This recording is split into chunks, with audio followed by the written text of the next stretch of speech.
But for today, let's talk about generosity. Ano nga ba ang generosity, partner? Sa Tagalog ay mapagbigay, ano pa? Magiging bukas palad. Bukas palad. Yan, generosity, sabi nila. Pero ano bang ibang meaning ng generosity? Sabi po, when we give and expect a return, that's what you call, ano yun?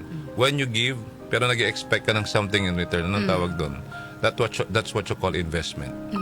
Investment po yun. Diba?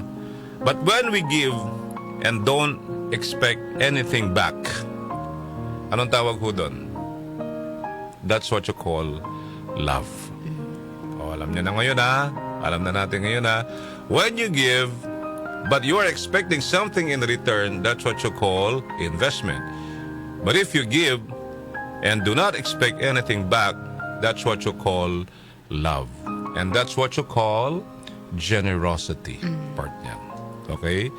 Today, my dear brothers and sisters in Christ, let us all remember with a special prayer all the people, lahat ng tao who gave us a part of their life by sharing their generosity. That may God continue to fill all our hearts with much love, our souls with peace, our minds with wisdom, our bodies with good health. Above all, may good and generous people always abound in our life. Sabi nga ni Saint Francis of Assisi, for it is in giving that we receive. Amen? For it is in giving that we receive. That's coming from Saint Francis of Assisi. Sabi nga rin ho sa Kawikaan, mga kaibigan diba? Ang taong mapagbigay ay lalong yumayaman. Ngunit ang naghihirap ang tikom na mga kamay. Ang taong matulungin, sasagana ang pamumuhay, at ang marunong tumulong ay tiyak na tutulungan. Ang ganda, no? Ang ganda ho, mga kaibigan. At isa pa ho, God's promise to the generous. Ito God's promise to the generous. Blessed is the one who considers the poor. In the day of trouble, the Lord delivers him. The Lord protects him and keeps him alive. He is called blessed or blessed in the land. You do not give him up to the will of his enemies. The Lord sustains him on his sickbed. In his illness, you restore him to full health. Sa Tagalog, ano ang sinasabi? Mapalad daw ho ang isang taong tumutulong sa mahirap. Ang Panginoong Diyos ang kakalinga kung siya namay magbabagabag. Buhay niya'y iingatan. Ang Panginoong Diyos lang ang may hawak sa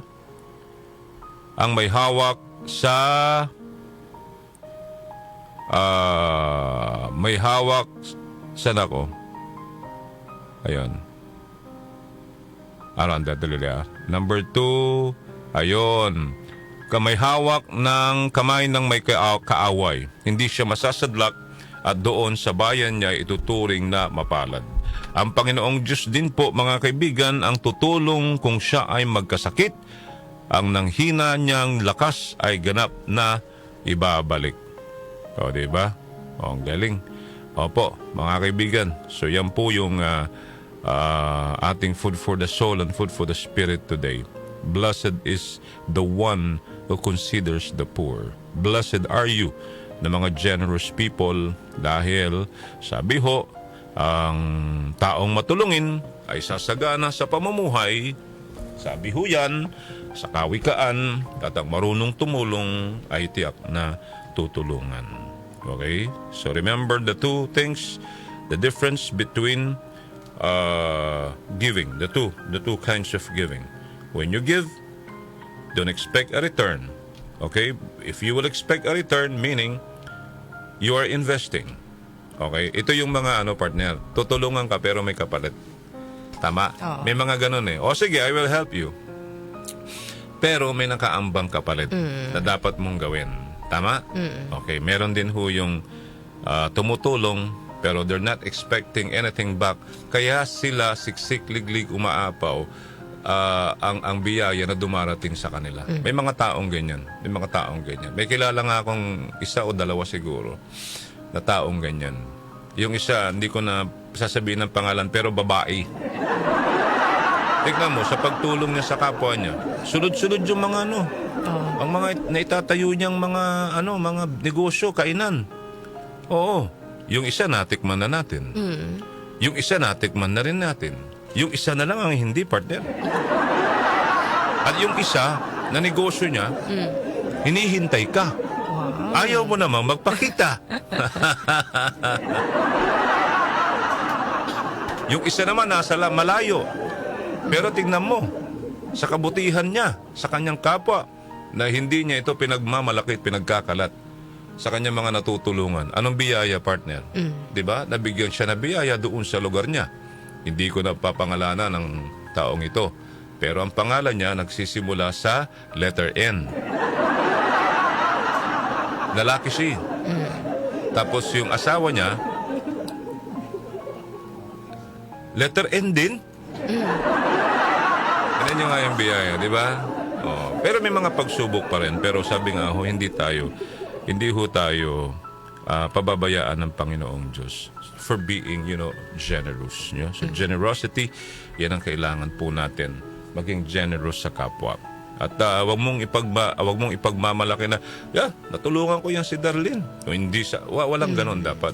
O, natulungan ko si ganito. Hindi dapat ganon. Kasi yun ang sinasabi nilang nag-expect ka ng something in return, so nagiging investment po, mga kaibigan. Nag-invest ka na, gagamitin mo at the end of the day.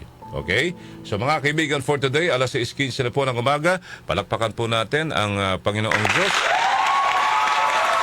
Palakpakan po natin ang ating Panginoong Jesus, Jesus Christ, Jesus of Nazareth, dahil sila po ang dahilan bakit tayo nabubuhay hanggang sa kasalukuyan. You know how generous God is, Darlene? God is so generous. You know why? Kung hindi niya pinadala yung anak niyang si Jesus, ang ating Panginoong Jesus sa mundong ito, para tuparin ang kanyang misyon para sa ating mga kasalanan, wala tayo ngayon. Hindi ba? That's how generous God is. Because God loves us so much. Kaya sana ganun din po tayo. Tularan po natin siya.